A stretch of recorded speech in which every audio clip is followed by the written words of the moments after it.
Assalamualaikum warahmatullahi wabarakatuh. Salam sejahtera bagi kita semua. Kepada yang terhormat Ibu Susanti Rina Nugraheni, selaku dosen penguji. Sebelumnya, perkenalkan, nama saya Fitri Fajaroyani dari Universitas Pembangunan Nasional Veteran Yogyakarta, jurusan D3 Teknik Kimia, dengan nomor mahasiswa 0211800024. Pada kesempatan kali ini, izinkan saya untuk mempresentasikan mengenai pembuatan minyak atsiri menggunakan metode ekstraksi soklat. Yang pertama adalah latar belakang. Bahan bakar minyak bumi adalah salah satu sumber energi utama yang digunakan di dunia saat ini.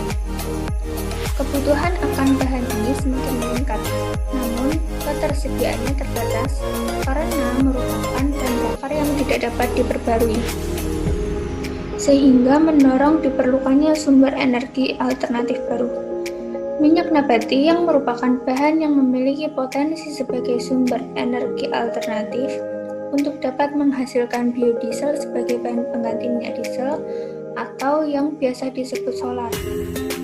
Pengembangan tanaman kemiri atau Aleurites molucana sebagai bahan baku biodiesel mempunyai potensi yang sangat besar karena selain menghasilkan minyak dengan produktivitas tinggi, mudah didapat dan tanaman ini juga mampu memproduksi banyak buah sepanjang tahun. Perlu diketahui bahwa kandungan minyak dalam biji kemiri tergolong tinggi, yaitu 55-66% dari berat bijinya. Komponen utama penyusun minyak kemiri adalah asam lemak tak jenuh.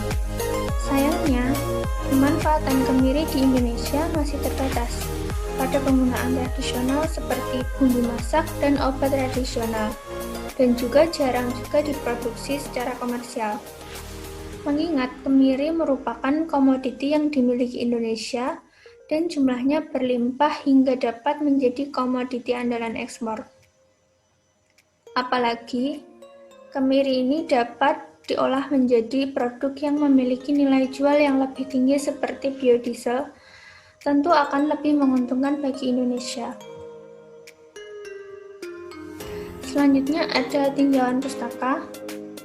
Minyak atsiri atau biasa dikenal juga dengan minyak eterik, minyak esensial, minyak terbang, serta minyak aromatik adalah kelompok besar minyak nabati yang berwujud cairan kental pada suhu ruang namun mudah menguap sehingga memberikan aroma yang khas.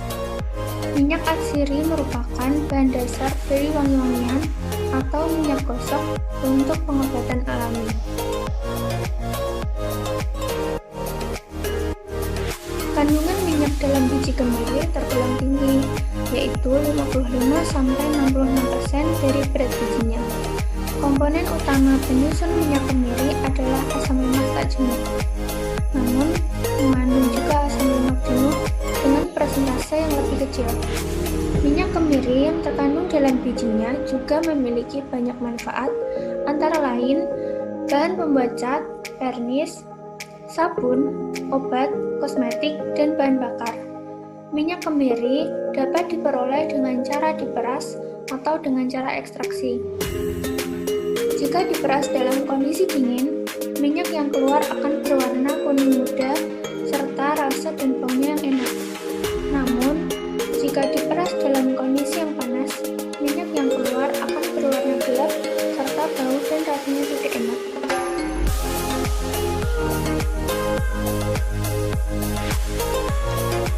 Ekstraksi merupakan suatu proses pemisahan satu atau beberapa zat yang dapat larut dari suatu kesatuan yang tidak bisa larut dengan bantuan bahan pelarut.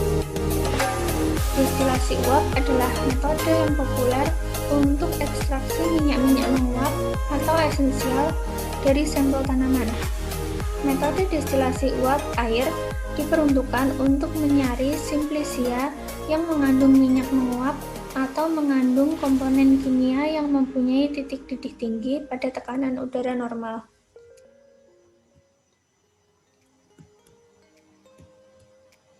Selanjutnya adalah proses pembuatan minyak atsiri. Yang pertama, alat dan bahan yang diperlukan dalam proses pembuatan minyak atsiri.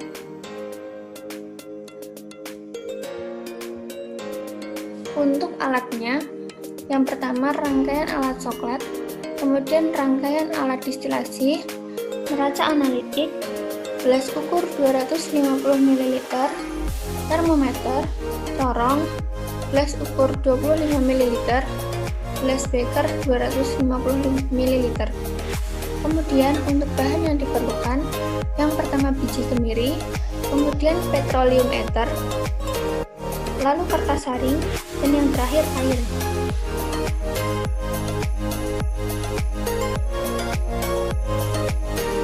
Kemudian berikut rangkaian alat yang ada di dalam proses pembuatan minyak atsiri. Yang pertama adalah rangkaian alat ekstraksi. Berikut fungsi dari beberapa komponen yang ada di dalam rangkaian alat ekstraksi. Yang pertama ada kondensor, berfungsi sebagai pendingin dan juga untuk mempercepat proses pengembunan. Kemudian ada timbal, berfungsi sebagai wadah untuk sampel yang ingin diambil zatnya. Lalu ada pipa F, berfungsi sebagai wadah jalannya uap bagi pelarut yang menguap dari proses penguapan. Lalu ada sifon, berfungsi sebagai perhitungan siklus. Bila pada sifon larutannya penuh, kemudian jatuh ke labu alas bulat, maka hal ini dinamakan satu siklus. Lalu ada labu alas bulat yang berfungsi sebagai wadah bagi sampel dan pelarutnya. Pada ekstraksi coklat sendiri, prosesnya yaitu pelarut dipanaskan dalam labu didih yang sehingga menghasilkan uap. Uap tersebut kemudian masuk ke kondensor melalui pipa kecil dan keluar dalam fase cair. Kemudian pelarut masuk ke dalam selongsong berisi padatan. Pelarut akan membasahi sampel dan tertahan di dalam selongsong sampai tinggi pelarut dalam pipa sifon sama dengan tinggi pelarut di dalam selongsong. Kemudian, pelarut seluruhnya akan masuk kembali ke dalam labu didih, dan begitulah seterusnya. Peristiwa ini disebut dengan efek sifon. Selanjutnya adalah proses rangkaian alat yang ada di distilasi. Komponen-komponennya sebagai berikut. Yang pertama ada labu distilasi, berfungsi untuk wadah atau tempat sebagai campuran zat cair yang akan didestilasi. Kemudian ada termometer, umumnya dipakai untuk mengukur suhu uap zat cair yang didestilasi selama proses destilasi berlangsung. Kemudian ada kondensor sebagai aliran uap hasil reaksi serta aliran air keran. Lalu ada labu didih, berfungsi untuk wadah sampel. Contohnya seperti memisahkan alkohol dan air. Pipa dalam itu sama dengan pipa distilasi. Lalu yang terakhir ada adaptor yang berfungsi untuk menyalurkan hasil destilasi yang telah terkondisi untuk disalurkan ke penampung yang sudah disediakan.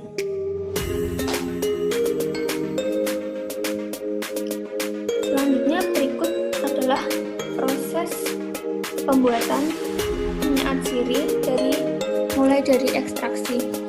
Yang pertama, menimbang biji kemiri sebanyak 40 gram dan menumbuknya sampai halus. Kemudian, membungkus biji kemiri yang telah halus di kertas saring dan memasukkannya ke dalam coklat. Lalu memasukkan petroleum ether dengan volume tertentu sebanyak 375 ml ke dalam labu leher 3. Kemudian, rangkai dengan hati-hati alat ekstraksi seperti gambar. lalu menghidupkan pemanas listrik hingga mencapai suhu tertentu dan mempertahankan agar tetap. Kemudian, bersamaan dengan pemanas, lalu dihidupkan aliran air pendingin. Kemudian proses ekstraksi dilakukan selama waktu tertentu sekitar 1 jam dari alat mencapai suhu tetap dan menghitung jumlah sirkulasi aliran pelarut. Lalu bila ekstraksi selesai, bungkusan daun yang diekstraksi diambil, kemudian mengembalikan rangkaian alat seperti semula dan dilanjutkan operasi distilasi untuk memisahkan minyak atsiri hasil dan pelarutnya. Lalu, minyak atsiri bebas pelarut ditimbang beratnya untuk menentukan minyak atsiri yang diperoleh. Kemudian proses distilasi, cara kerjanya sebagai berikut. Yang pertama, memindahkan minyak atsiri plus pelarut ke dalam labu bulat distilasi. Kemudian, memasang rangkaian alat distilasi dengan hati-hati, lalu menghidupkan pemanas listrik dan pendingin balik secara bersamaan. Kemudian, memperhatikan suhu larutan dengan memasang termometer. Lalu, melakukan proses distilasi selama waktu tertentu. Kemudian, bila distilasi cukup, minyak atsiri bebas pelarut ditimbang beratnya menggunakan glass beaker yang sebelumnya telah ditimbang. Kemudian, mengukur volume minyak atsiri yang diperoleh menggunakan gelas ukur.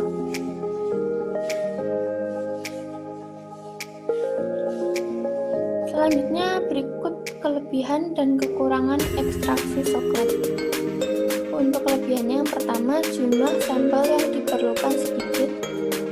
Yang kedua, proses coklat berlangsung cepat. Yang ketiga, pelarut organik dapat mengambil senyawa organik berulang kali.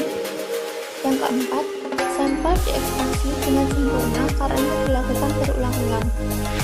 Lalu, yang kelima, jumlah pelarut yang digunakan sedikit. Kemudian, untuk kekurangannya, yang pertama, harus dilakukan identifikasi setelah penyaringan dengan menggunakan reaksi Mayer, Na, Wagner, dan reagen-reagen lainnya. Kemudian, tidak baik dipakai untuk mengekstraksi bahan-bahan tumbuhan yang mudah rusak atau senyawa-senyawa yang tidak tahan panas karena akan terjadi penguraian. Lalu, pelarut yang digunakan mempunyai titik didih rendah sehingga mudah menguap. Kemudian, berikut kelebihan dan kekurangan distilasi. Untuk kelebihannya, yang pertama, dapat memisahkan zat dengan perbedaan titik didih yang tinggi. Kemudian, produk yang dihasilkan benar-benar murni. Untuk kekurangannya, yang pertama, hanya dapat memisahkan zat yang memiliki perbedaan titik didih yang besar. Kemudian, biaya penggunaan alat ini relatif mahal. Selanjutnya, faktor-faktor pemilihan pelarut. Yang pertama ada selektivitas pelarut, kemudian dapat digunakan kembali, kemudian ada densitas, lalu reaktivitas, lalu viskositas, tekanan uap dan titik beku, dan kelarutan. Nah, sekarang hal-hal yang diperhatikan dalam memilih randuman yaitu yang pertama suhu operasi, kemudian waktu operasi, lalu ukuran bentuk dan kondisi partikel padatan, kemudian jenis pelarut.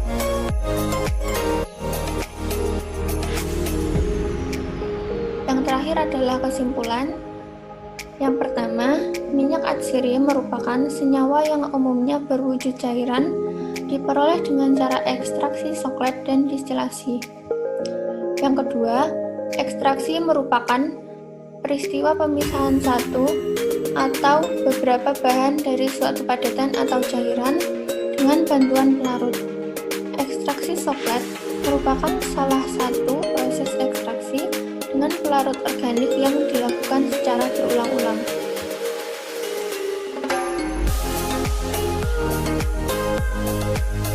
Distilasi merupakan pemisahan komponen-komponen yang mudah menguap dari suatu campuran berdasarkan perbedaan titik didih dari masing-masing zat tersebut. Kemudian, faktor yang menentukan jumlah minyak keciri yaitu jenis tanaman yang digunakan, bagian tanaman yang digunakan, ukuran bahan baku, suhu proses, waktu proses, kondisi bahan baku, jenis pelarut yang digunakan. Sekian presentasi dari saya. Kurang lebihnya mohon maaf. Terima kasih atas perhatiannya. Wassalamualaikum warahmatullahi wabarakatuh.